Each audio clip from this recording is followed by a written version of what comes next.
Hello' everyone, পুৱাই শুই উঠিয়ে ওলালোঁ এডোখৰ পবিত্ৰ স্থানলৈ বুলি। যিহেতু ভাদ মাহত সকলোৱে সেৱা লৈ গৈ, মই পিছে এইবাৰ ভাদ মাহলৈ নৰৈ আগতীয়াকৈ ওলালোঁ। সেয়া হৈছে যোৰহাটত অৱস্থিত মইনাপৰীয়া নামঘৰ। প্ৰথমে আহিয়ে ধূপ চাকি লৈ নামঘৰত প্ৰৱেশ কৰিছোঁ। পিছে এইভাগ নামঘৰলৈ মই প্ৰথমবাৰলৈ আহিছোঁ।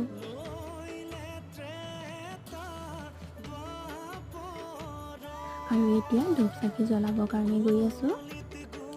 ধূপ চাকি জ্বলাই লৈ সেৱা এভাগ কৰি তাৰ চৌপাশটো চালোঁ আৰু আপোনালোককো দেখুৱালোঁ। ভাল লাগিল, খুব ধুনীয়া। আৰু এনেকৈয়ে দিনটোৰ আৰম্ভণি কৰিলোঁ। ভিডিঅ'টো চাই যদি ভাল পায় লাইক কমেণ্ট এটা কৰি যাব।